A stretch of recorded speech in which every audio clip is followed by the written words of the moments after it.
Hey everyone, Joe here again on behalf of the League dev team. Worlds is over and preseason is in full swing.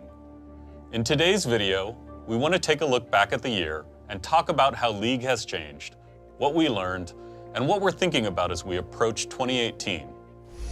But first, let's talk about some big changes that just hit live. Runes Reforged is still brand new, and we're just beginning to see where the meta-changing builds you're coming up with will take the game.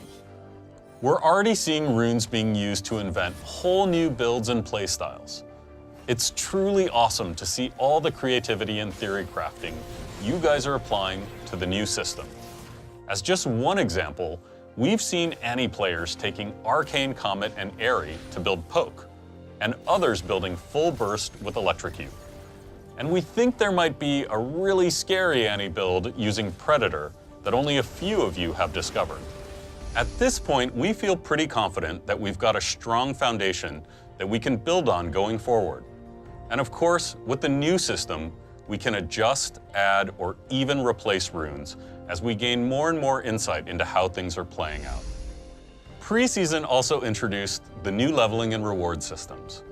Incredibly, some of you guys are already approaching level 100, and engagement with the Blue Essence Emporium has blown us away, with mystery mini icons apparently being the most desirable items. We're also listening closely to your feedback and making adjustments.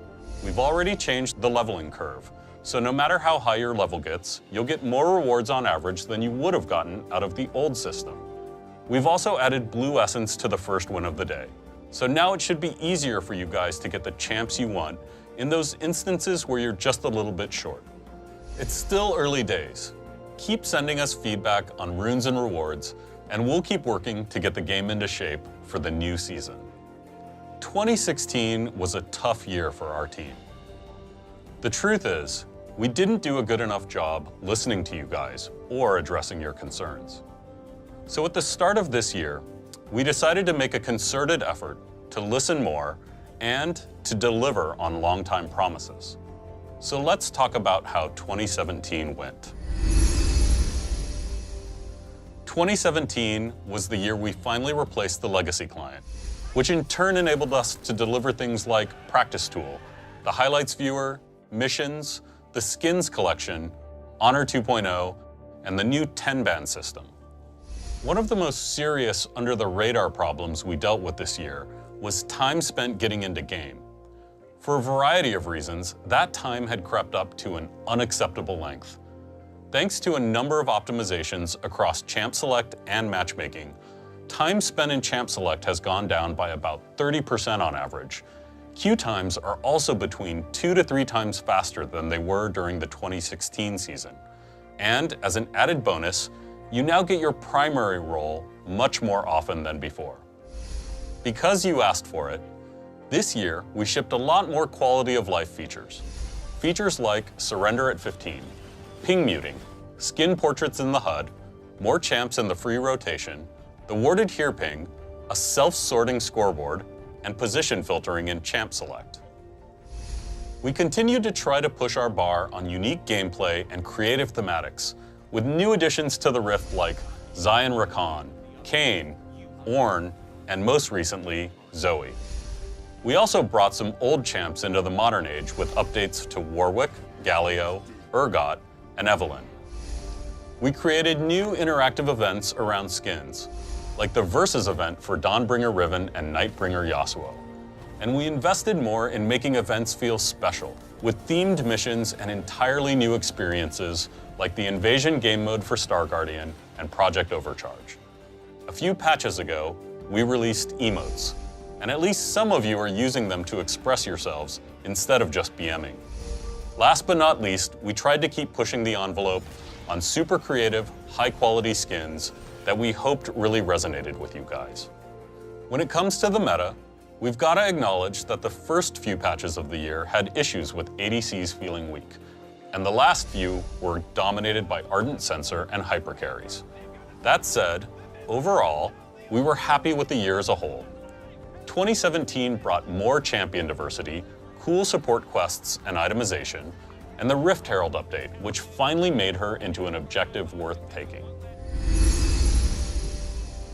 We've been dropping hints for a while now about our plans to build a competitive experience for organized teams that's available to players of all skill levels.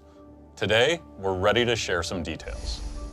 This new mode, which we're currently calling Clash, is a super high-stakes competitive experience for pre-made teams. It's designed to run for just a few days at a time, and for a limited number of times a year. Our hope is that it feels like your own personal esports experience, where you can form lasting team bonds and fight against others for rewards that matter, no matter what your rank is. Clash will feature new tools to capture the feeling of being in a professional tournament. You'll be able to scout out your opponents so you can plan picks and bans before you play. In Champ Select, you'll use the same draft format the pros use. We want the stakes to be high and all players to be committed for the duration. So entry will require a buy-in using tickets, which you'll be able to earn or purchase. Putting your essence or RP on the line with a ticket means you'll have more at stake, but you'll also have access to better prizes. We're still nailing down the details, but we think the bigger risks and rewards will make Clash one of the most exciting ways to play League in 2018. We know that smurfing can be a big problem for a competitive mode like this. Although we're not ready to reveal all the details, we've got some cool new systems in the works to protect against smurfs, so games will be fun and competitive for teams of all skill levels. The full experience won't launch until early next year, but we're already beta testing in select regions, and we'll be back with a much deeper dive soon. On a final note, we've heard your feedback that honor progression and rewards currently feel too unpredictable. So we're adding new checkpoints between levels that give out guaranteed rewards. Check out all the updates for yourself on PBE later this week. We're really proud of how League grew in 2017, and we've got so much more planned for 2018 that we can't wait to share. But none of this would mean anything if it wasn't for you guys. So from all of us on the League team, thank you so much for playing. We'll see you on the Rift.